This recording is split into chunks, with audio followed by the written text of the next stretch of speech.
Find product links below and hundreds more videos on my channel. Hi everyone, welcome back. So please excuse the fact that I'm shooting with just sort of this background. I'm on a really tight timeline, and this is my new studio. My background isn't fully done behind the camera over there. So hopefully this is okay. Hopefully the audio isn't too bad. I've just got the microphone on top of the camera. So okay, I've got a ton of stuff to go over, so I'm going to make it quick. But basically, I got this as an upgrade to my metal MonoCam. This is the carbon fiber MonoCam, and there's lots of stuff to like about this. And yeah, overall, just a really, really nice system.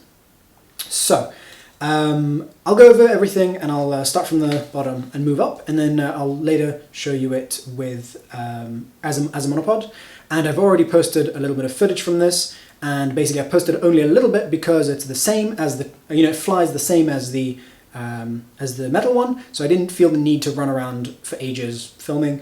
So if you want to see more footage, then watch the footage from the metal one. It's the exact same gimbal as far as I can tell, and it flies exactly the same. So yeah, but I did post some footage from this actual unit. Okay, so the feet are cool. A lot of people ask me, should I use the feet? And I don't know. I mean, personally, I bought them and they work fine, and they're only a little bit more expensive than not using the feet, not getting it with the feet. So yeah, in my opinion, sure, get the feet. And they are unscrewable. Now, one thing that's great about this whole system is that everything basically unscrews and disassembles, and I think that's great. So, I mean, basically, it means that if you break something, if you sit on it or whatever, or lose a piece, then it's going to be easier to order a replacement than if it was something that didn't disassemble and then you had to just send it in for repair or something like that. And so the connections on the bottom and top here are 3/8 inch connections, which is the standard for photography stuff. So that means that you could attach extensions to this, you could attach a fluid head to this, etc. It's a really cool system that works on a standard of 3/8 inch, so that's great. And I did actually put, because this unscrews like that, I did actually put a piece of rubber in between there to prevent that from unscrewing by itself. So, when you want to fly with this thing, you do want to fold the feet up, because otherwise they will change the balance of the system. And I found that what you want to do is just put a rubber band around them so they don't move to a different position. So, because if they move, then your balance is going to change. As you can see right now, my balance changed ever so slightly. And so in a second, I'll show you how to balance this. And again, I'll try and keep this quick. So, moving up, we have a good number of weights. This will allow you to, this plus the length of this thing will allow you to shoot with pretty much anything. There is a weight limit on it. I'm not sure what it is. I'm sorry, but I guess just check the specs or something. Make sure it's fine for your camera. And yeah, so that's fine. These unscrew nice and easily like that. So the entire thing unscrews, which is great. Nice, folds up nice and compact. And unfortunately, that connection is not a 1/4 inch. It is something slightly smaller. I think it's an M5 screw. I'm not sure. But basically that means it would make it slightly more difficult to extend these outwards because that isn't the standard for photography equipment. So it's not something you have to do, but I personally would have liked to have the ability to extend these outwards if needed. Now, going up, we have a gimbal, which is a very high quality one of the best ones I've seen from China. And, well, the best one I've seen from China. However, like every low-cost stabilizer that I've seen and that I've used, an oil change will make an improvement. So, I've posted lots about that before. There's a bunch of videos, well, at least a few videos, I don't remember how many, like 4 or something. So I posted, a few updates and stuff like that about, how to change oil. And I even posted one where it was above the sink, and I sort of said, okay, so you take this piece and you move it here and blah, blah, blah. And I sort of explained how to change the oil. So, not a huge thing that, it's not that difficult to do, but you will want a little bit of knowledge on, DIY stuff and how to hold a pair of pliers, etc. And of course, if you do that, then it's at your own risk. Obviously it's not recommended by me or by the manufacturer. It's just something that I do, and I do get improvement once I change the oil. And it's not just any oil. You don't just dump oil onto it, through a hole and expect it to improve.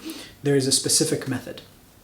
So, going up, you can move this up and down nice and easily for fine adjustments. As you can see right now, this is sort of, the camera is really high up, and that's because it's a very lightweight camera. If I was flying a 5D, this would be higher up, or the weights would be further down.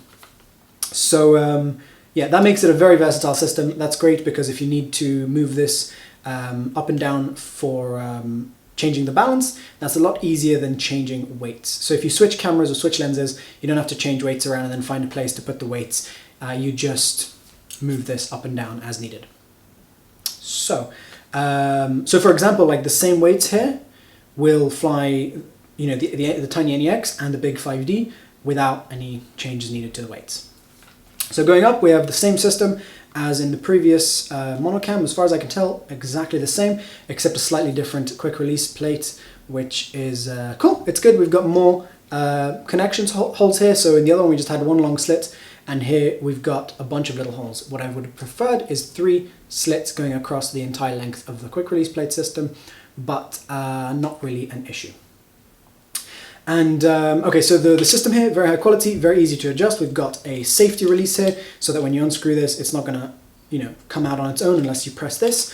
And then we've got a left-right adjustment, a forward-back adjustment, and a forward-back lock. And the left-right doesn't require a lock because it just stays in place. So you just turn it and it stays. Now, okay, let me show you how to balance this. It's overall very quick to do. Like I said, I'm gonna keep this nice and quick. So I'm gonna take the camera off as if I just took it out of the bag. I'm going to move that out of position, and that's out of position. And then I'm going to move this out of position. So basically, ow. So basically I move it basically as if it would just came out of the bag. So I just screwed these two onto there, took it out of the bag, screwed these onto there, and then took the camera out. And I've already figured out where that, which screw I want to use for that. So that does need to go in a particular way because it has this little thing here which moves this back and forth.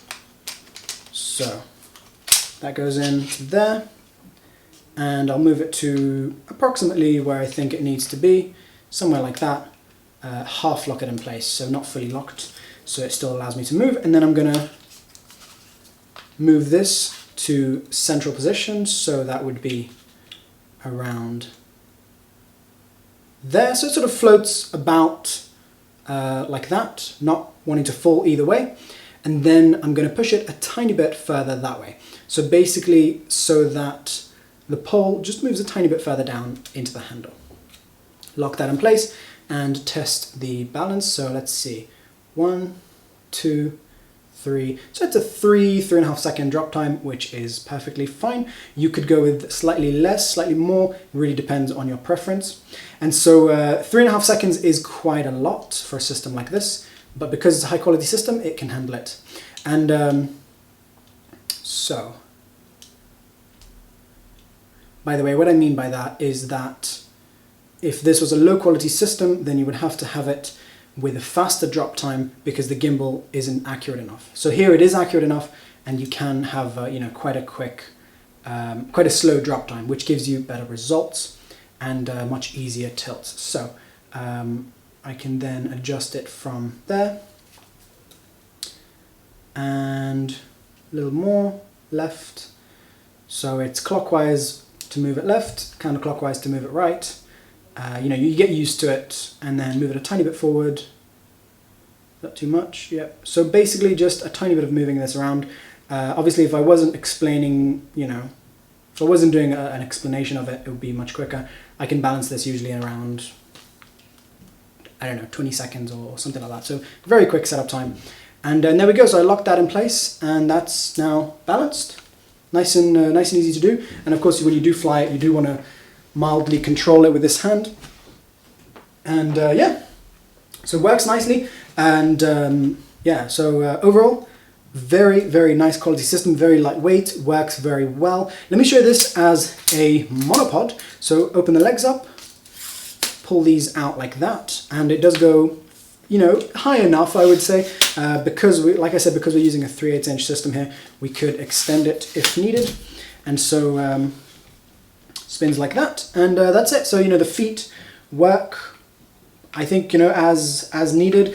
You may want to, play about with, you can adjust the friction here on the foot there, and so it basically works the same as the other ones, the similar ones like this that I've tried. Feet, I haven't actually used like another stabilizer with feet, but similar to other feet on other monopods. So yeah, it works fine. You could put a fluid head on there. I haven't tried flying it with a fluid head yet, but in theory shouldn't be a problem. I may post a video doing that in the future. And so yeah, basically there is a little bit of flex in the system here because it's a much lighter weight material than than the metal one. But the flex isn't an issue. It doesn't, when it's folded up, it doesn't flex obviously because all materials compressed into one unit. But when you extend it out, especially when you extend it all the way out, then there's a little bit of flex in the the pole. But as far as I can tell, it's not going to be an issue and just works perfectly fine.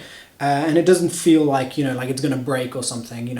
Obviously this you do want to take care of these things, and this is possibly slightly less robust than, because it's a thinner material, possibly less robust than if you were to get a metal one or something like that, but not really fragile. So it's it's perfectly fine. You would take care of your lenses and your camera, so you would take care of this as well, just like you would with any other piece of equipment. And that's basically it. As you can see, this goes up fairly high, and you could add an extension if needed. I haven't tried that, but should be fine. So I hope I've gone over everything. If I've missed anything, feel free to ask me in the comments. Don't forget to subscribe and check out my other videos, and I'll see you soon. Thanks for watching, guys. Bye.